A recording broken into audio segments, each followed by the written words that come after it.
여호수아 24장입니다. 여호수아 24장 14절부터 28절까지입니다. 한 절씩 교독드립니다. 마지막 절을 함께 읽겠습니다. 그러므로 이제는 여호와를 경외하며 온전함과 진실함으로 그를 섬기라. 너희 조상들이 강 저쪽과 애굽에서 섬기던 신들을 치워버리고 여호와만 섬기라.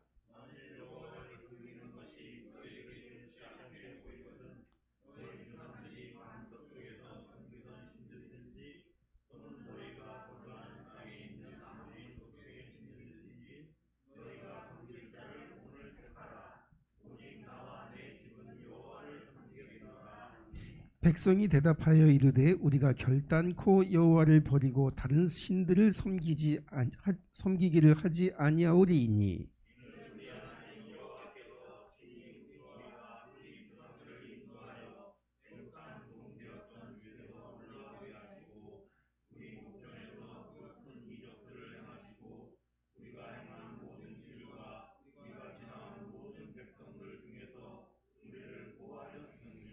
여호와께서 또 모든 백성들과 이 땅에 거주하던 아모리 족속을 우리 앞에서 쫓아내셨음이라. 그러므로 우리도 여호와를 섬기리니 그는 우리 하나님이시니이다 하니라.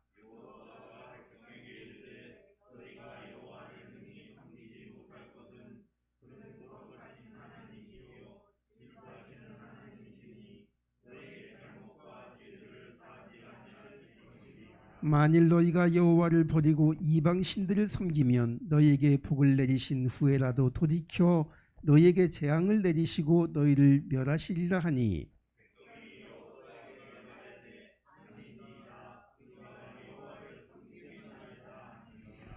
여호수아가 백성에게 이르되 너희가 여호와를 택하고 그를 섬기리라 하였으니 스스로 증인이 되었느니라 하니 그들이 이르되 우리가 증인이 되었나이다 하더라.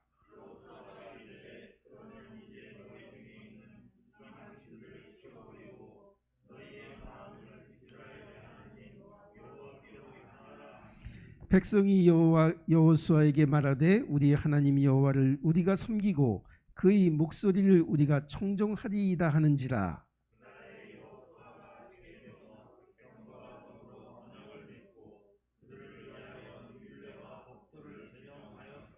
여호수아가 이 모든 말씀을 하나님의 율법책에 기록하고 큰 돌을 가져다가 거기 여호와의 성소 곁에 있는 상수리 나무 아래에 세우고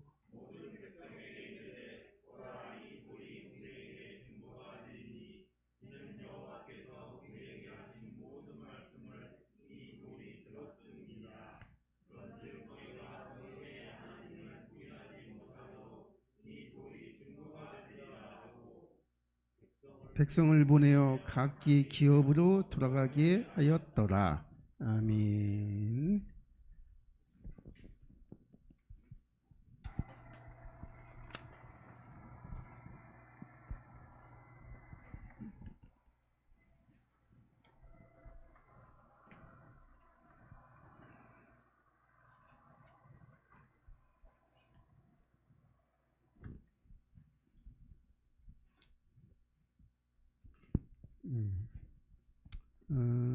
몇 주간 계속 말씀 제목이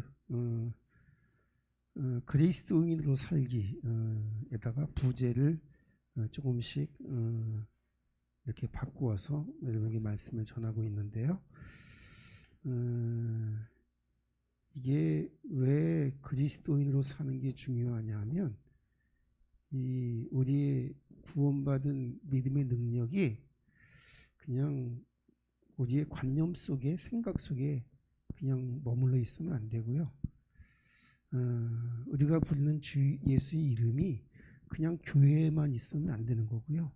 그 이름과 그 영광과 그 구원의 은혜가 온 세상으로 내 주변에 이것이 확장되기 위해서는 믿음으로 사는 것이 너무나 필수적인 일입니다. 이게 안 되면 우리가 신앙생활하는 게 왠지 힘이 없고 재미가 없고 그리고 그게 너무나 어떻게 보면 그냥 아무런 영향력이 없는 것이죠.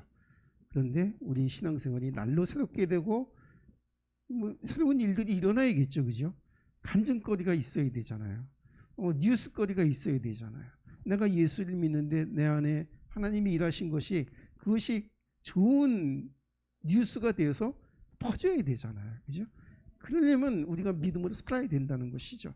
그래서 믿음으로 산다는 것이 뭐냐면 정체성하고 너무나 관계가 깊은데요. 이 정체성이 어떤 정체성으로 살아야만 우리가 믿음으로 살 수 있는가? 우리는 이 세상에 살지만 세상에 속한 자는 아닙니다. 세상에 살지만 사람과 더불어 살지만은 우리는 하나님께 속한 하나님의 백성입니다. 그래서 우리는 우리의 정체성은 뭘로 사냐면 하나님의 자녀로 사는 겁니다. 맞아, 나 구원받았으니까 나 예수 믿고 이제 하나님의 자녀가 됐어. 이제 이렇게 생각하면은 믿음으로 살 수가 없어요. 내가 하나님의 자녀라는 것에 대한 그 정체성을 내가 이해를 하고 그걸 준비하고 기도하고 그것을 목표로 하고 있어야만 내가 하나님의 자녀로 살 수 있는 거예요. 그러면 하나님의 자녀로 산다는 것은 뭐냐면 나는 하나님의 자녀인데 빛의 자녀다라고 하는 생각을 가지고 있어야 돼요. 빛의 자녀. 그럼 빛은 뭐죠? 어둠에 속하지 않는 겁니다. 빛은 어둠에 대하여 나는 빛이라고 말할 수 있는 그런 정체성인 겁니다. 예수님이 이 땅에 오셨을 때 캄캄함이 만민을 가두려니와 온 세상에 영적인 빛이 없고 그냥 사람들의 자랑거리만 사람의 의만 있는 이 시대에 하나님께서 이 세상을 사랑하셔서 이 어두운 세상 가운데 생명의 빛을 전하시려고 주님께서 오신 겁니다. 그럼 우리도 빛의 자녀로 살아야 되는 것이죠. 여기서 말하는 이 빛은 뭐냐면 그러니까 빛의 자녀니까 착하게 살아야 된다, 바르게 살아야 된다, 이런 윤리도덕적인 얘기가 아니라 이거는 구원의 빛을 받은 하나님의 자녀로 살아야 된다는 겁니다. 우리는 구원받았으니까 이제 죄에서 죄사함을 받고 의로운 하나님의 자녀가 된 거죠. 근데 의롭게 되기 이전에 우리는 죄인이었던 것을 알아야 됩니다.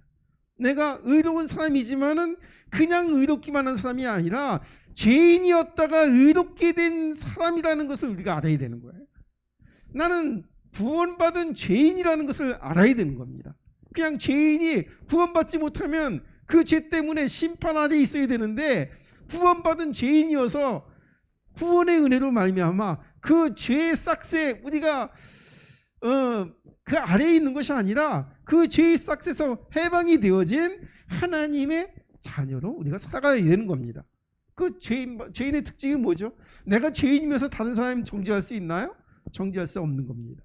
오히려 그 사람을 그리워주고 그 사람을 위하여 기도하게 되는 것이죠. 이 빛의 자녀로 살아야 되는 것이고요. 그 다음에는 이 빛의 자녀가 하나님의 영광의 자녀로 사는 겁니다. 그 영광이 뭐죠? 하나님께서 나타나시는 겁니다. 내가 하나님의 자녀로 산다는 것은 뭐냐면 내가 나타나는 것이 아니라 하나님이 내 안에 나타나기를 원하여 사는 사람이 하나님의 자녀로 사는 겁니다. 그러니까 내 말이 중요한 게 아니고요, 내 뜻이 중요한 게 아니고요, 하나님의 말씀이 나를 통해서 어떻게 이 땅에 선포되고 그게 성취되어진 것인가를 위하여 기도하는 사람이 바로 하나님의 자녀로 살아가는 것입니다. 우리 성은교 성도들이 하나님의 자녀가 되길 바랍니다. 이미 되어졌죠. 그 다음에 우리는 믿음으로 사는 것은 그리스도인으로 사는 겁니다. 지금 여호수아가 고백하죠.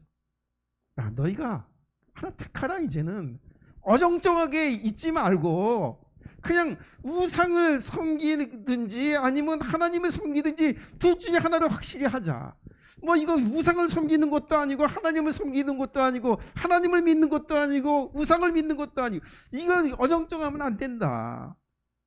택하라. 오직 나와 내 집은 여호와만 섬기기로 작정했다. 너희들이 강 저쪽에 있든지 애굽에 있는 신이든지 너희가 좋아 보이면 그걸 택하라. 나는 여호와만 섬기겠다. 아주 단호한 입장을 가지고 있는 거죠. 그러니까 너희들이 택해라 했더니 이스라엘 백성들이 그 여호수아의 말에 감동을 받아서 우리가 여호와만 섬기겠나이다. 여호와의 목소리만 청종하겠나이다 하면서 저들도 하나님을 택한 거죠. 그러면 그리스도인으로 산다는 것은 뭐냐면 내가 그리스도 이전에 살았던 그 삶으로 나는 살고 싶지 않습니다. 나는 이제 그리스도인으로 살기를 원해서 내가 옛사람을 살지 아니하고 내가 구원받은 하나님의 자녀라는 이 신분으로 내가 복음에 합당한 사람으로 살기를 원합니다 하고 고백하는 것이 그리스도인인 것입니다. 달라져야 되는 거예요. 구원받은 사람인지 못 받은 사람인지 복음을 아는 사람인지 모르는 사람인지 우리가 막 아무렇게 생각하고 아무렇게 말하면 안 된다는 겁니다. 이 복음이 어디를 통해 나타나겠어요? 나를 통해 나타나길 원하잖아요. 그죠? 그럼 나를 통해서 나타나는 내가 나를 표현하는 몇 가지 방법이 있는데 그게 뭐냐면 내 생각이고요, 내 언어고요, 내 삶의 행위인 거예요. 이게 나를 나타내는 아주 중요한 이게 창인 거예요. 근데 우리가 이것을 아무 생각 없이 하면서는 우리가 그리스도의 복음을 나타낼 수가 없겠죠. 그래서 우리는 하나님의 복음을 받은 그리스도인으로 살아야 되는데요. 그러면 이게 말이나 일이나 다 복음에 합당하게 해야 되는 것이죠. 그러므로 인해서 또 하나님의 빛이 나타나고 영광이 나타나게 되는 것이죠. 자, 그 다음에 우리는 이 세상을 어떻게 사냐면 예배자로 사는 겁니다. 이 예배가 왜 중요하냐? 사람들은 이렇게 말합니다. 난 주일 예배 내가 지켰는데요. 그럼 예배자가 됩니까? 이사야 1장에는 뭘 말하고 있죠? 너희가 드리는 무수한 번제물 그게 중요한 게 아니다. 너희가 안식일 지키고 절기 지키고 하는 그게 중요한 것이 아니다. 마당 밟는 게 중요한 게 아니다. 너희들이 드렸다고 하는 그 제물이 중요한 것이 아니다. 마당을 밟으려면은 그 마당을 밟는 믿음이 중요하고 제물을 드리면은 그 제물을 드리는 믿음이 중요한 것이지 마당이 중요한 게 아니고 제물이 중요한 것이 아니고 하나님 아는 것이 중요하다. 그럼 예배자도 산다는 건 뭐죠? 내가 주일날 내가 예배 드렸습니다 하는 이 예배의 행위인가요? 내가 무슨 절차를 밟았다는 것인가요? 그런 것이 아니라 예배자는 뭐냐면 우리 매 주일마다 하나님께서는 자기 이렇게 예배할 자들을 찾으시느냐. 그런데 그 예배가 무슨 예배죠? 신령과 진정으로 드리는 예배 아니겠어요? 그죠? 그러면 그 신령과 진정으로 드리는 그 예배는 여기서도 드릴 수 있고 저기서도 드릴 수 있고 여기서 드리는 것만 무슨 성지가 있어서 하나님은 성지가 없습니다. 뭐 성지순례 다니는데 어디가 성지겠습니까? 전에는 성전이 있었지만 지금은 성전이란 게 없습니다. 우리 자신이 성전이 되어진 것이죠. 그래서 예배자로 산다는 것은 내가 모든 삶을 내가 모든 시간을 하나님 앞에 예배자로 드리는 겁니다. 내가 공부하는 것도 예배고요. 내가 밥 먹는 것도 예배고요. 내가 사람들과의 관계를 맺는 것도 예배고요. 근데 중요한 예배를 다 잃어버리고 우리가 무슨 예배에 집착하게 왔냐면 이렇게 다 같이 모여서 듣는 이 예배에만 집착하는 거예요. 물론 모이는 거 굉장히 중요해요. 그런데 사람들이 많이 무수히 떼거지로 그냥 많은 뭐 큰 교회는 그냥 몇십만 명이 모여서 예배를 드리지만은 예배의 능력은 다 잃어버린 거예요. 그 예배의 능력이 어디서 나타나기를 원하세요? 하나님이? 저 세상에서 나타나기를 원하시잖아요. 사람들 속에서 나타나기를 원하시잖아요. 예수님이 뭐라고 말씀하셨죠? 너희가 하나님 앞에 예배를 드리거든 너 형제와 사화하고 먼저 사화하고 와서 예배를 드리라 이렇게 말씀하시는 거 아니겠어요? 그죠? 사람들 관계는 엉망인데 내가 예배 드리겠다고 하나님 뭐 찬양합니다, 사랑합니다, 감사합니다. 이게 무슨 소용이 있냐는 거예요. 정말 예배의 의미를 바로 아는 예배자가 되길 바랍니다. 그리고 우리는 뭘로 살아야 되냐면 사명자로 사는 겁니다. 은혜 없는 사명이 있을까요? 바울은 이렇게 말하고 있습니다. 내가 이 은혜의 사명을 감당하려는 일에는 나의 생명을 조금도 귀한 것으로 여기지 아니하노라. 그냥 사명이 아니라 무슨 사명이에요? 은혜의 사명이라고 말하고 있어요. 그러니까 은혜와 사명은 뗄래야 뗄 수가 없는 겁니다. 은혜 받았는데 사명이 없다? 그 이상한 은혜 아니겠어요? 어떻게 은혜를 받았는데 사명이 없겠어요? 1만 달란트 탕감을 받았는데 어떻게 100데나리온을 그걸 갖다가 내가 그것을 탕감하지 않을 수가 있어요. 나는 1만 달란트 탕감 받았는데 은혜 아니에요? 근데 100데나리온 이거 탕감해 주는 거 이거는 사명인 거예요. 사람들이 지금 사명을 너무 부담스럽게 생각하고 있어요. 그러나 사명은 거룩한 부담이지 힘든 부담은 아닙니다. 이게 그냥 되어지는 일이지 그냥 뭐 너희가 수고하고 애써라 뭐 마음을 다하고 뜻을 다하고 힘을 다해 하라고는 하지만은 은혜 없으면 그렇게 할 수 있습니까? 못하는 거죠. 사도행전 1장 8절에도 어떻게 기록되어 있습니까? 너희가 되리라 하는 하나님의 주권 안에서 되어지는 것이지 그냥 나는 모르겠으니까 난 뒷짐지고 볼 테니까 너희가 한번 열심히 해봐라 이런 얘기가 절대 아니잖아요. 내가 너희와 함께 있겠고 세상 끝날까지 함께 있어서 이 일을 할 수 있도록 성령 충만함을 주고 은혜를 주고 능력을 줄 테니 가서 전하라 이렇게 말씀하신 거 아니겠어요? 이 사명을 놓고도 기도하기를 바랍니다. 믿음으로 사는 이 네 가지 정체성을 놓고 기도하게 되길 바랍니다. 그래서 정말 죽은 교회가 아니라 살아있는 교회가 되길 바랍니다.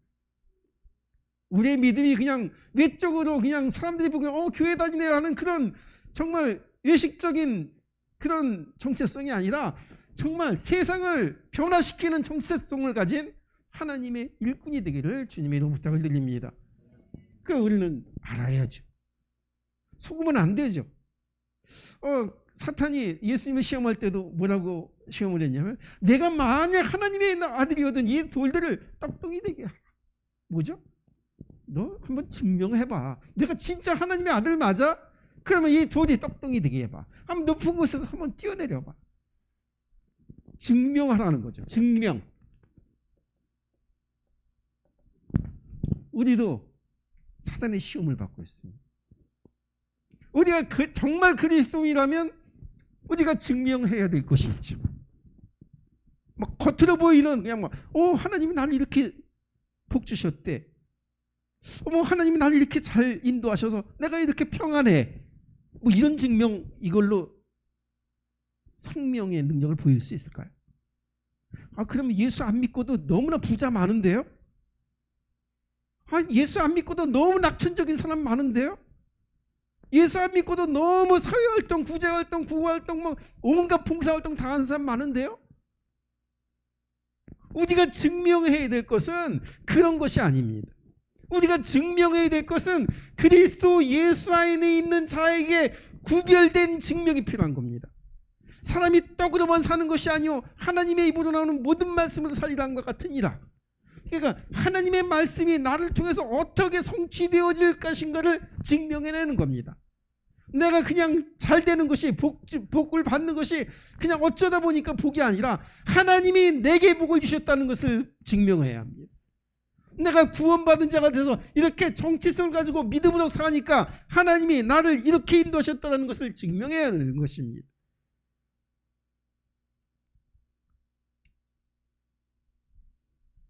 거짓말하죠.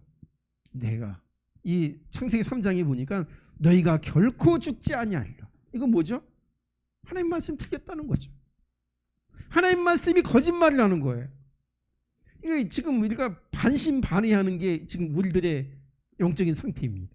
하나님 말씀이 맞는 것도 있고 틀리는 것도 있다. 하나님 말씀이 전에는 맞았는데 시대가 변해서 지금 시대에 안 맞는 것도 있다. 이렇게 사람들이 생각을 합니다.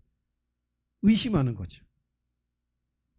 그러나 우리는 하나님의 말씀이 예전에도 동일하고 지금도 동일하고 앞으로도 동일할 것이다. 이걸 믿는 겁니다. 거짓말을 기록해 놓지 않았습니다. 하나님은 진리를 기록해 주셨습니다. 그럼 우리는 진리를 묵상해야죠. 진리를 마음에 새겨야 되는 것이죠. 하나님의 말씀을 거스르게 하는 모든 거짓말로부터 우리가 싸워서 이겨야 되는 것입니다. 그 다음에 거짓말을 가르치는 선지자가 있어요. 선지자들이 미쳤다고 성경이 말하고 있어요. 뭐 우리가 뭐 시대를 생각하지 않을 수는 없겠죠, 그죠? 그럼 우리가 시대를 말씀 안에서 알아야 합니다. 지금이 뭐 하나님께서 막 기뻐하셔서 막 복을 주시는 시간표인지, 하나님께서 뭐 우리에게 하나님의 뜻을, 큰 뜻을 위해서 고난을 주시는 시간표인지, 저 바벨론에게 포로가 되어서 종노릇을 해야 되는 시간표인지, 그러면 하나님 시간표를 알아야 되죠, 그죠? 그러면 바벨론에서 종노릇하면서 바벨론에게 막 저항하고 싸워서 그것을 이겨야 된다고 하나님 말씀하셨나요? 아니죠. 뭐라고 말씀하셨어요? 바벨론에게 순종하라, 이렇게 말씀하셨어요. 하나님 말씀을 우리가 마음에 새기면 내가 어떻게 살아야 될 것인가, 어떤 일을 해야 될 것인가 라는 그 분별력이 생기는 겁니다. 그래서 바벨론에게 저항하다가 이스라엘이 멸망했죠, 그죠? 만약에 저항을 안 했다면 좀 시간표가 늦어졌거나 아니면 그렇게까지 비참하게 멸망하지는 않을 수 있었겠죠, 그죠? 그러나 바벨론에게 저항하다가 아주 너무나 비극적으로 이스라엘과 예루살렘이 멸망하게 되어진 것입니다. 하나님의 시간표를 하는 게 너무 중요합니다. 그럼 우리 지금 이 시대의 교회의 시간표는 어떤 시간표냐? 왜 그런 시간표가 왜 바벨론에게 함락을 당하고 종로를 타고 하는 그런 시간표가 왜 왔냐면, 그 시간표가 오리라고 하나님이 예언을 하셨지만 그 시간표를 부채질한 사람이 있어요. 누구죠? 바로 미친 선지자들인 거예요. 하나님의 말씀을 올바르게 가르쳐야 되는데 하나님의 그 말씀하신, 선포하신, 예언하신 그 말씀을 올바르게 가르쳐야 되는데 그것을 가르치지 않았다는 거예요. 그냥 너무 좋게만 해석했다는 거예요. 너무 낙관적으로만 생각했다는 거예요. 하나님이 잘해주실 거야, 하나님이 복을 주실 거야, 하나님 우리의 하나님이야, 우리 편이야, 그래서 하나님이 모든 것을 다 좋게 해주실 거야, 하나님이 이기게 하실 거야. 여호와의 법궤를 메고 전쟁터에 나가는 그 무속적인 믿음, 우상 섬기는 것과 그런 비슷한 믿음을 가지고 있어는 안 되는 것입니다. 뭐가 중요해요? 말씀의 본질이 중요합니다. 그래서 우리는 이 진리의 본질을 알아야 되는데요, 이 진리는 유일무이한 진리다. 그러니까 세상에 둘도 없는 진리다. 천하의 구원을 얻을 만한 다른 이름을 우리에게 주신 일이 없다. 예수 이름 외에는 다른 이름이 없다는 겁니다. 나 외에는 다른 길이 없다는 겁니다. 우리는 그 유일한 하나님과 유일한 구원의 주이신 우리 주 예수님을 믿은 사람들입니다. 그럼 우리 생각도 뭔가 명확해야죠. 한 분뿐이 없는 그 구원자를 믿었는데 우리 이 생각이 여러 갈래로 갈려서는 안 됩니다. 그러니까 복음을 믿는다는 것은 우리는 명확한 진리 안에서 복음을 믿는 겁니다. 그래서 하나님께서 이 진리가 너희를 자유케 하리라 이렇게 말씀합니다. 그러면 진리가 뭐죠? 사람들은 진리 다 좋게 생각하죠. 진리는 옳다고 다 생각을 합니다. 근데 복음적인 진리는 잘 생각을 못하는 것 같아요. 사람이 의롭게 되는 것이 육체에 있나요? 내 행위에 있나요? 아니죠. 그래서 이 이스라엘 백성들, 바리새인들의 특징이 뭐냐면, 하나님 내가 이렇게 잘못이 없습니다. 나는 죄가 없습니다. 하나님 앞에 내가 죄를 짓지 않았습니다. 하나님, 그러니 나를 하나님께서 천국으로 인도하셔야 마땅한 거죠, 그죠? 나는 죄를 절대로 짓지 않았습니다. 하나님 말씀을 다 지켰고, 그 다음에 봉사도 했고, 11조도 했고, 예배도 드렸고, 다 했습니다. 이만하면 내가 잘하지 않았습니까? 그 의로 하나님 나라에 갈 수 있을까요? 하나님 나라에 갈 수 없습니다. 정말 이 진리는 뭐냐면, 나는 의롭다고 말하면서 죄의 종로를 타는 것이 아니라 내가 죄인임을 고백함으로 인해서 죄에서 자유해지는 게 진리인 것입니다. 그래서 이 진리가 너희를 자유케 하리라 이렇게 말씀하신 거예요. 날마다 내가 죄인임을 고백하게 되길 바랍니다. 내가 죄인인 것을 깨닫지 못하면 이건 뭐지? 내가 죄인이기 때문에 내가 그냥 너무 하나님의 심판받는다 이게 아니라 나는 죄의 속성을 가진 죄인이라는 것을 깨달을 때에만 비로소 죄에서 자유해질 수 있는 것입니다. 그걸 숨기고 누가 알까?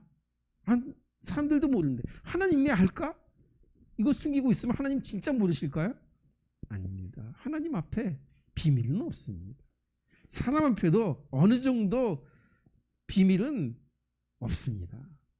언젠가는 다 나타나죠. 그 속에 있는 게 나타나죠. 우리 속에 뭐 꾸정물이 있는데 윗물은 좀 맑아 보이는데 그 꾸정 밑에는 막 꾸정물이 있고 막 흙탕물이 있어요. 그럼 휘저으면 어떻게 되죠? 그 밑에 밑바닥에 깔려 있던 모든 꾸정물이 다 올라올 거 아니에요. 이게 인간의 본질인 거예요. 어떻게 보면. 뭐 아무 일 없을 때는 그냥 평온해 보이고 게다가 정말 악이 받치면 인간 온갖 있는 것 없는 것 다 나오는 게 인간성 아니겠어요? 우리는 그 인간성을 신뢰할 수 없습니다. 우리는 하나님만 신뢰합니다. 그래서 하나님의 의를 우리가 붙잡는 것입니다. 그래서 로마서 1장 17절은 오직 의는 믿음으로 말미암아 살리라 함과 같으니라. 이제 같은 고백인 겁니다. 그 다음에 우리는 주님의 음성을 들어야 합니다. 주님의 음성은 쉬지 않습니다. 주님께 구하면 주님께서 대답해 주십니다. 우리가 질문만 잘해도 성령 인도를 잘 받아요. 주님께 구하기만 해도 우리는 간단한 답을 얻을 수 있습니다. 하나님 어떻게 할까요? 하고 하여튼 모든 그냥 작은 사소한 일에도 하나님 제가 이 속에서 제가 어떻게 할까요? 하고 정말 모든 걸 내려놓고 하나님께 구하기만 해도 하나님은 올바른 답을 주세요. 그러니까 하나님께 구하지 않고 내가 생각하는 것이 너무 충만해서 그냥 그대로 행해버리기 때문에 우리가 문제가 생기는 것이죠. 잘못 가는 것이죠. 그래서 우리 믿음이 구별된 믿음이 되길 바랍니다. 누구 집처럼요? 여호수아의 집처럼. 이 말할 때는 여호수아가 얼마나 몸서리 쳐지게 이걸 인식을 했으면 그런 말을 할까요? 봤잖아요. 여호수아가 누굽니까? 모세의 그 수제자 아니에요, 그죠? 저 애굽에서 있던 일, 광야 지나가는 동안에 있던 일, 모든 일들을 모세의 뒤를 쫓아다니면서 모세와 함께 했던 하나님을 보고 그에 반해서 불순종하고 원망, 염려, 불평, 갈등하던 그 이스라엘 백성들을 보고 진절이가 난 겁니다.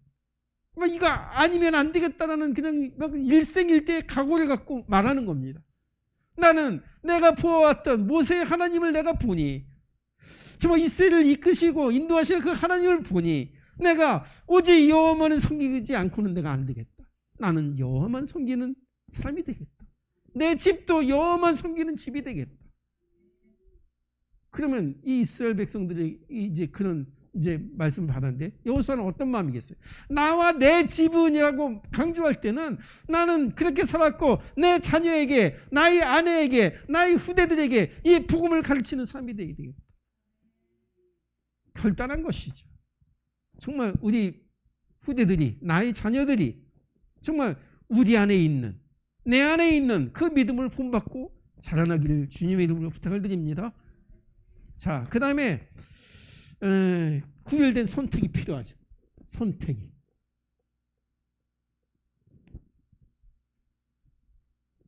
좀 이렇게 그럼 표대가 필요하다고 할까요? 좀 무슨 모토가 있어야 된다고 할까요?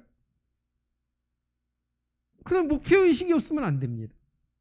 그냥 얼렁설렁 교회 다녀갖고는 믿음으로 살 수가 없습니다. 또 복음을 전할 수도 없고요. 성도는 세상에 살지만은 세상에 속한 것이 절대 아니라는 걸 다시 한번 강조를 드립니다. 내 집이 그냥 세상 많은 사람들 집과 다른 집이라는 것을 좀 염두에 둘 수 있었으면 좋겠습니다. 하나님, 내 집에 복을 주옵소서. 하나님, 내가 섬기는 교회에 복을 주옵소서. 구별된 교회고 구별된 가정이 되도록 주님 인도하여 주옵소서. 기도를 해야 되는 것이죠. 당연히 교회도 세상과 구별된 곳이어야 합니다. 사람의 생각이 난무하고 사람의 인본주의가 난무하는 곳이 아니라 정말 하나님의 말씀이 그 말씀의 터 위에 세워지고 하나님의 말씀에 순종하는 성도들로 채워지고 또 십자가의 도를 닦는 제자들로 채워져서 정말 영향력 있는 교회가 되어져야 되겠습니다. 그래서 우리 하나님을 믿는 그리스도인의 필요한 몇 가지가 있는데요. 정리하고 마치도록 하겠습니다. 이게 그리스도인이라는 것은 아까 말씀드린 것 같이 복음을 붙들고 사는 사람이죠. 그 십자가를 붙들고 사는 사람이죠. 그러면 십자가의 그 유용성이 뭐냐면 십자가의 피로 그 피로 뭐가 됐다고요? 하나님과 사람 사이에 있던 모든 험을 담을 다 헛으시고 하나님과 사람이 가까워질 수 없는 그 모든 문제들을 십자가에서 예수님이 단번에 완전히 영원히 해결하시고 하나님께서 사람과 동행할 수 있도록 하나님과 사람이 가까워질 수 있도록 하나님과 사람이 서로 기뻐할 수 있도록 화목제물이 되어주신 분이 바로 하나님입니다. 예수님입니다. 그러면 뭐죠? 하나님과 동행하는 자가 됐다는 겁니다. 그냥 동행하는데 어떻게 동행하냐면 인격적으로 동행하는 겁니다. 우리 참 이게 잘 안 되는 문제이기도 한데요. 하나님과 인격적으로 동행한다는 말은 뭐냐면 사람과의 관계를 맺는데 막무가내로 하면 사람과의 관계가 안 되죠. 막말하면 인신공격하면 무시하면 관계가 안 됩니다. 무시하면 관계가 안 됩니다. 하나님 무시하면 하나님과 관계가 될 수 있을까요? 안 되죠. 하나님을 무시하면 절대로 하나님과의 관계가 안 됩니다. 하나님을 인식할 때만 하나님과의 관계가 됩니다. 하나님을 존경할 때만, 하나님을 경외할 때만 하나님과의 관계가 됩니다. 하나님 우리를 소중하게 여겨요. 내가 너희를 그냥 많은 것들, 수많은 참새보다 너희가 훨씬 소중하다 이렇게 말씀하시죠. 너희가 내 눈에 보배롭다고 말씀하시죠. 하나님 우리를 너무 귀하게 여기고 있는데 우리가 하나님을 정말 아무것도 아닌 것처럼 무시하고 또 왕따시키고 참견하지 말라고 손을 긋고 이런다면 하나님과의 관계가 될 수가 없죠. 우리는 모든 일에 하나님을 인식해야 합니다. 하나님을 나의 구주로 나의 주인으로 고백해야 합니다. 그러니까 인격적인 관계가 필요하다는 것이죠. 그 다음에 이게 뭐냐면 아주 먼 데 있는 사람하고 나하고는 저 아프가니스탄에서 일어나고 있는 지금 비극적인 상황하고 나하고는 뭐 그냥 TV 보면 너무나 처절하고 어린아이가 그거 살려달라고 막 애들 던지고 뭐 비행기 막 분명히 그냥 이륙하면 분명히 떨어질 건데 어떻게 공기저항을 이기겠어요. 그거 매달리는 것도 한계가 있지. 그런 줄 알면서 비행기 매달려 가다가 높은 데서 떨어져 죽는 그걸 보고 야 정말 이런 비극이 있나. 얼마나 저 아프간이 지옥 같았으면 저렇게라도 할까. 그런 생각이 들죠. 근데 너무 먼 데서 일어나는 얘기예요. 뭐 눈으로 가까이 보지만은 먼 데서 일어나는 얘기. 근데 참 먼 데서 일어나는 것을 보고도 마음이 아프잖아요. 그게 사람인 거예요. 근데 하나님이 저 먼 곳에 계신 것이 아니라 지금 가까이 내 옆에 계시고요. 내 옆에 계신 것도 모자라서 하나님이 아예 내 안에 계신다고 말씀하고 계신 거예요. 그럼 하나님이 우리 안에 계신데 저 옆에 있는 것만큼도 인식을 못하고요. 저 먼 데 있는 것만도 인식을 못하고 사는 거예요. 너무 가까이 있어서 안 보이시기 때문에 내 안에 들어와 계시는데도 불구하고 내가 그 안에 있는 하나님을 인식하지 못한다? 이건 영적으로 지금 뭐가 문제가 있는 거죠. 우리는 눈 뜨고 살아야 합니다. 하나님이 안 보이시지만 영적인 눈을 떠서 하나님을 보는 것 같이 살아야 된다는 거예요. 그래서 내가 그냥 어떤 곳에서 내가 말하는 거 하나님이 내 안에서 듣고 계실까요? 안 듣고 계실까요? 듣고 계시다는 거예요. 내가 혼자만 있어 비밀한 곳에서 내가 무슨 행위를 하는 거 하나님 모르실까요? 하나님이 아신다는 거예요. 하나님을 속일 수 없고요. 하나님을 떼어놓을 수가 없습니다. 범사에 주님을 인식하고 주님을 기쁘시게 하는 자로 살기를 바랍니다. 자, 그 다음에 이게 인식이 너무 중요한데요. 이게 지식도 중요하고 인식도 중요합니다. 지식은 아는 것이고요. 인식은 그 아는 것을 내가 어떻게 받아들이냐 하는 문제예요. 나 예수님 알아. 그건 지식일 수 있어요. 근데 이 지식을 뭐냐면 내가 사전을 찾아봤어요. 이 지식을 뭔가 어떤 사물이나 어떤 사건을 알아서 내가 그것을 행위로 옮길 수 있는 게 지식이라고 합니다. 여기 지식에는 뭐냐면 그냥 그렇게 사는 것이 포함되어 있는 거예요. 그냥 단순히 내가 머리로 외웠다는 것은 그거는 지식이 아니에요. 내가 그것을 받아들이고 알고 받아들여서 그대로 행할 수 있는 게 지식이고, 그 인식은 뭐냐면 내가 그것을 어떻게 받아서 내 삶에 적용하는 게 이제 이게 인식입니다. 정말 주님을 아는 지식을 갖는 자가 되길 바라고요. 자, 그 다음에 하나님의 언약은 하나님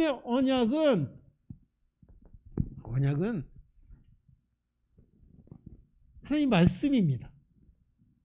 그러니까 성경 66권에 기록된 하나님의 말씀이 우리는 뭘로 드려지냐면 언약책으로 받아들여져야 되는 거예요. 예수 그리스도에 관한 글로 우리가 받아들이는 겁니다.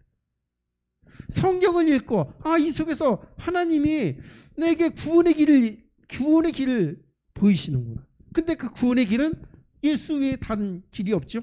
그래서 우리는 이 성경 66권을 통해서 예수 그리스도의 눈으로 그 성경을 읽고 그 성경을 내 생명의 말씀으로 받아들이는 겁니다.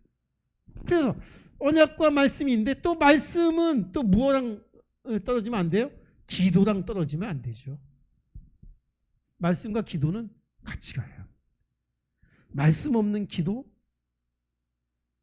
무슨 신비주의로 빠지기 쉽죠. 그냥 기복주의로 빠지기 쉽습니다. 기도 없는 말씀, 능력이 없습니다. 기도 외에는 이런 이유가 나갈 수 없는 이라 말씀하셨잖아요. 예수님도 기도하셨어요. 기도는 뭐죠? 하나님과 나와의 관계를 확증하는 겁니다. 내가 이렇게 언약을 붙들고 있다는 것을 확증하는 한 고백이 바로 기도인 것입니다. 그 다음에 아까 말씀드렸지만 은혜와 사명 떼놓을 수 없고요. 또 사명을 감당하려면 뭘 떼놓을 수 없다고요? 기도 떼놓을 수 없습니다. 사명에는 은혜가 필요하고 기도도 또 필요합니다. 그래서 우리 성원교회가 기도하는 교회가 되길 바랍니다. 저 우리 후대들을 위해서 기도하고요. 전도를 위해서 기도하고요. 제자화 되기 위하여 기도하고요. 300명 제자 놓고 기도하는 교회가 되길 바랍니다. 그래서 정말 생명력 있는 교회, 열매를 맺는 교회가 되기를 주님의 이름으로 부탁을 드립니다. 기도하겠습니다. 하나님 감사합니다. 우리는 언약의 백성입니다. 주 예수 이름으로 구원을 받았고 구별된 특징을 가진 하나님의 자녀요, 그리스도인이요, 또 사명자요, 예배자가 되었습니다. 하나님, 우리에게 주어진 이 은혜의 사명을 우리가 알고 기도하게 하시고 또 열매를 맺을 수 있도록 인도하여 주옵소서. 우리 구주 예수님의 이름으로 기도 올리옵나이다. 아멘. 찬송가 86장 드리시면서 헌금하겠습니다.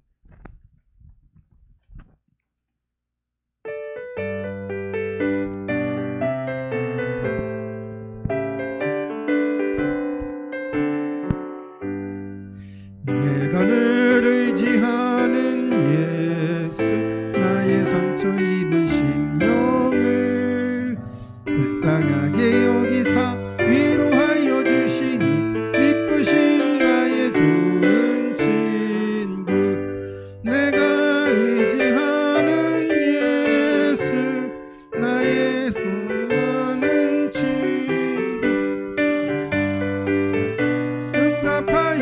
주시니 미쁘신 나의 좋은 친구 주의 손 의지하고 살 때 나를 해할 자가 없도다 주님 나의 마음을 크게 위로하시니 미쁘신 나의 좋은 친구 내가 의지하는 예수 나의 사모하는 친구 나의 기도 들으사 응답하여 주시니 미쁘신 나의 좋은 친구 4절입니다. 이웃 천국에 올라가서 모든 성도들과 다 함께 우리들을 구하신 주를 찬양하리라 미쁘신 나의 좋은 친구 내가 의지하는 예수 나의 사모하는 친구 나의 기도 들으사 응답하여 주시니 미쁘신 나의 좋은 친구. 하나님 감사합니다. 하나님께서 우리들을 사랑하시고 언약의 백성을 삼으셔서 또 이렇게 약속 붙들고 은혜 안에서 예배를 드릴 수 있도록 인도해 주시옵소서.